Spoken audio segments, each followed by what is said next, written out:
Assalamualaikum warahmatullahi wabarakatuh. Perkenalkan, nama saya Wanda Wulandari dengan akhiran NIM 060. Saya dari kelas B. Di sini saya akan menjelaskan hasil PPT saya yang berjudul Macam-macam Strategi Pembelajaran. Macam-macam strategi pembelajaran yang dapat dilakukan saat proses pembelajaran oleh seorang guru.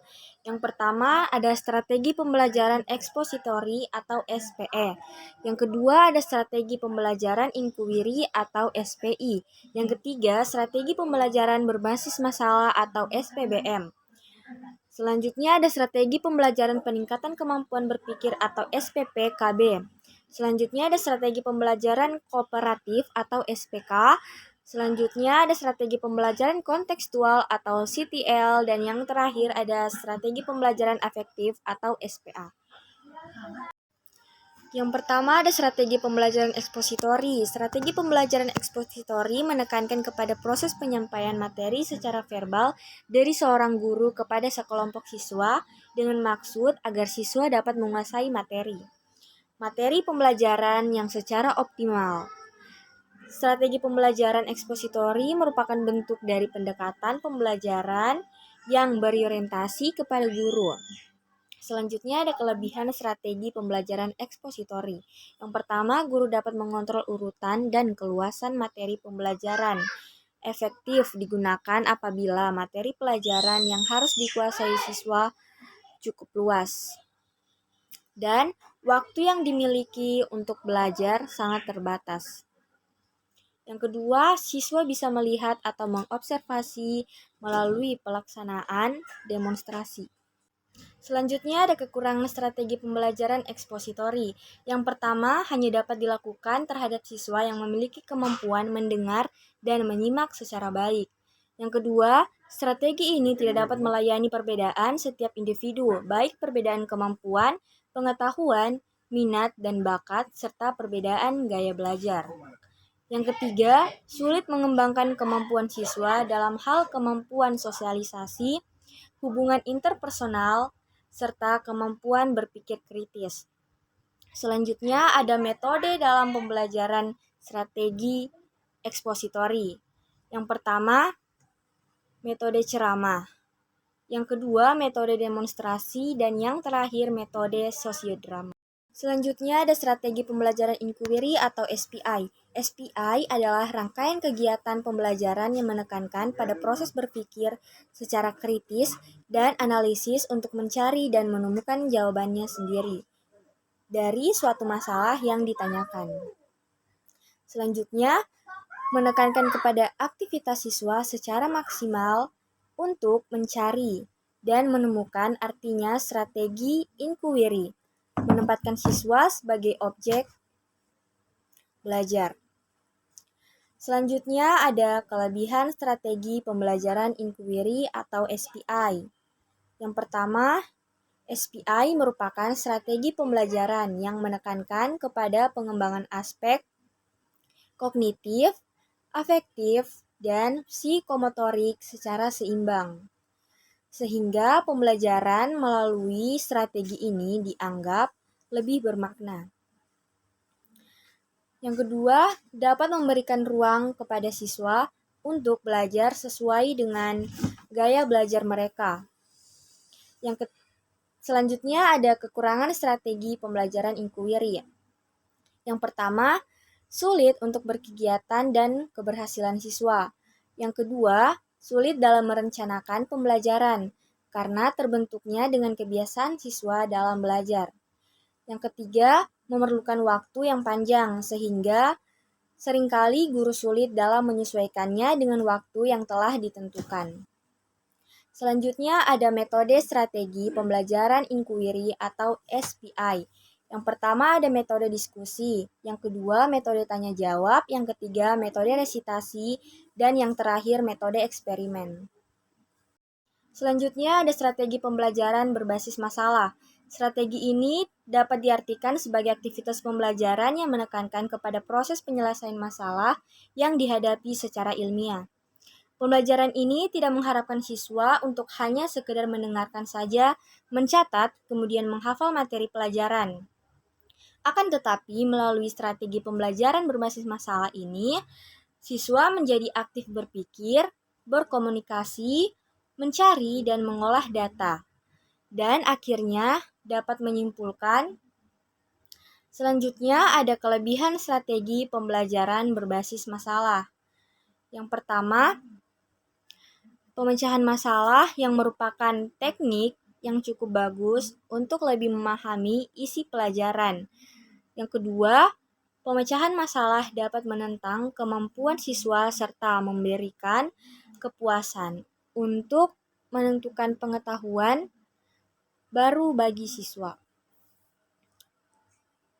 Selanjutnya ada pemecahan masalah dapat meningkatkan aktivitas pembelajaran siswa.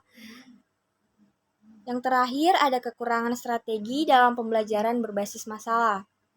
Yang pertama, ketika siswa tidak memiliki minat atau tidak mempunyai kepercayaan bahwa masalah yang dipelajari sulit untuk dipecahkan, maka mereka akan merasa enggan mencobanya. Yang kedua, keberhasilan strategi pembelajaran berbasis masalah ini melalui problem solving atau membutuhkan cukup waktu untuk persiapan. Selanjutnya ada strategi pembelajaran peningkatan kemampuan berpikir. Yang pertama, pengertian dalam strategi pembelajaran peningkatan kemampuan berpikir yang merupakan strategi pembelajaran yang menekankan kepada kemampuan berpikir siswa dalam pembelajaran. Pembelajaran ini materi pelajaran tidak diperlukan dan disajikan begitu saja kepada siswa. Akan tetapi, siswa akan dibimbing untuk proses yang menumbuhkan sendiri konsep yang harus dikuasai melalui proses dialogis yang terus-menerus dengan memanfaatkan pengalaman siswa. Selanjutnya ada kelebihan strategi pembelajaran peningkatan kemampuan berpikir. Yang pertama, dapat melatih daya pikir siswa dalam penyelesaian masalah yang ditemukan dalam kehidupannya. Yang kedua, siswa lebih siap dalam menghadapi setiap persoalan yang disajikan oleh guru. Yang ketiga, siswa diprioritaskan lebih aktif dalam proses pembelajaran. Dan yang terakhir, memberikan kebebasan untuk mengeksplor kemampuan siswa dengan berbagai media yang ada. Selanjutnya, kekurangan strategi pembelajaran peningkatan kemampuan berpikir. Yang pertama, membutuhkan waktu yang relatif banyak, sehingga jika waktu pelajaran singkat, maka tidak akan belajar atau berjalan dengan lancar. Selanjutnya, ada siswa yang memiliki kemampuan berpikir rendah akan kesulitan untuk mengikuti pelajaran. Dikarenakan siswa selalu akan diarahkan untuk memecahkan suatu masalah yang diajukan. Selanjutnya ada strategi pembelajaran kooperatif. Strategi pembelajaran kooperatif merupakan rangkaian kegiatan belajar yang dilakukan oleh siswa dalam kelompok-kelompok tertentu untuk mencapai tujuan pembelajaran yang telah dirumuskan. Yang kedua, merupakan model pembelajaran dengan menggunakan sistem pengelompokan atau tim kecil, seperti yaitu antara 4 sampai 6 orang yang mempunyai latar belakang kemampuan akademik, jenis kelamin, ras atau suku yang berbeda atau disebut dengan heterogen. Selanjutnya ada kelebihan strategi kooperatif. Yang pertama yaitu memberi peluang kepada siswa agar mengemukakan dan membahas sesuatu pandangan, pengalaman yang diperoleh dari siswa belajar secara bekerja sama dalam merumuskan ke arah satu pandangan kelompok. Yang kedua, siswa yang belajar dengan menggunakan metode pembelajaran kooperatif akan memiliki motivasi yang tinggi karena didorong dan didukung dari rekan sebaya. Selanjutnya ada kekurangan strategi pembelajaran kooperatif. Kekurangan strategi ini yang pertama meliputi proses pembelajaran dengan model CTL akan nampak jelas antara siswa yang memiliki kemampuan tinggi dan siswa yang memiliki kemampuan rendah.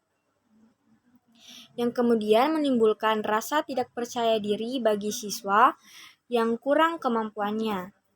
Yang kedua, yaitu bagi siswa yang tertinggi dalam proses pembelajaran dengan CTL ini akan terus tertinggal. dan sulit untuk mengejar ketertinggalannya. Selanjutnya, kekurangan strategi kooperatif. Yang pertama, guru harus mempersiapkan pembelajaran secara matang. Di samping itu, memerlukan lebih banyak tenaga, pemikiran, dan waktu. Yang kedua, agar proses pembelajaran berjalan dengan lancar, maka dibutuhkan dengan dukungan fasilitas, alat, dan biaya yang cukup memadai.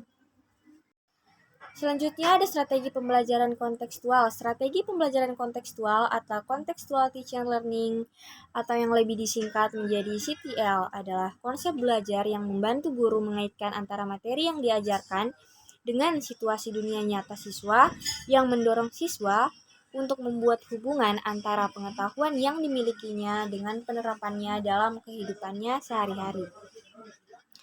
Pembelajaran CTL melibatkan 7 komponen utama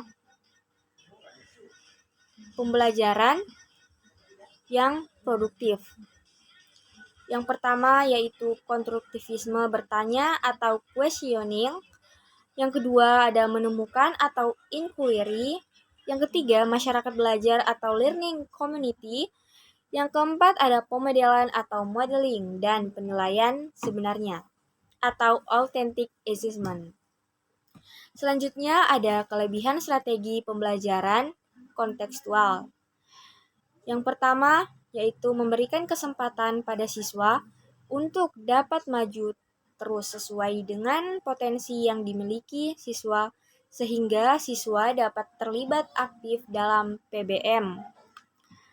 Yang kedua, siswa dapat berpikir kritis dan kreatif dalam mengumpulkan data dan memahami suatu isu serta memecahkan masalah, dan guru dapat lebih kreatif. Selanjutnya ada kekurangan strategi pembelajaran. Yang pertama yaitu proses pembelajaran dengan model CTL akan nampak jelas.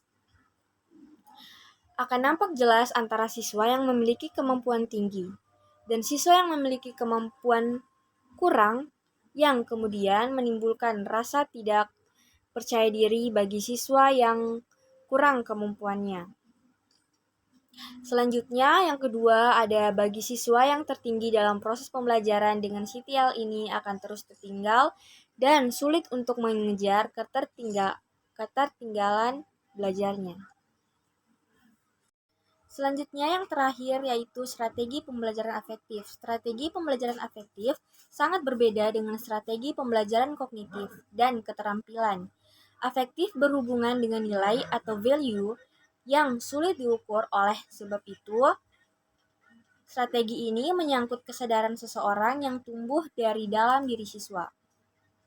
Selanjutnya ada kelebihan strategi pembelajaran afektif. Yang pertama yaitu membentuk watak serta peradaban bangsa yang bermartabat. Yang kedua, dapat mengembangkan potensi peserta didik dalam hal nilai dan sikap. Yang ketiga, dapat menjadi sarana pembentukan manusia yang beriman, bertakwa kepada Tuhan Yang Maha Esa, berakhlak mulia, sehat, berilmu cakap, kreatif, mandiri, dan menjadi warga negara yang demokratis. Yang terakhir ada kekurangan strategi pembelajaran afektif. Kekurangan tersebut dapat terbagi menjadi 2. Yang pertama, kurikulum yang berlaku selama ini cenderung diarahkan untuk membentukkan intelektual atau kemampuan kognitif, di mana anak diarahkan kepada menguasai materi tanpa memperhatikan pembentukan sikap dan moral. Yang kedua, sulitnya untuk melakukan kontrol karena banyaknya faktor yang dapat mempengaruhi perkembangan sikap. Itulah penjelasan tentang 7 strategi pembelajaran yang telah saya rangkum dari PPT saya. Jika ada salah kata, saya mohon maaf. Wabillahi taufiq wal hidayah. Wassalamualaikum warahmatullahi wabarakatuh, dan saya ucapkan terima kasih.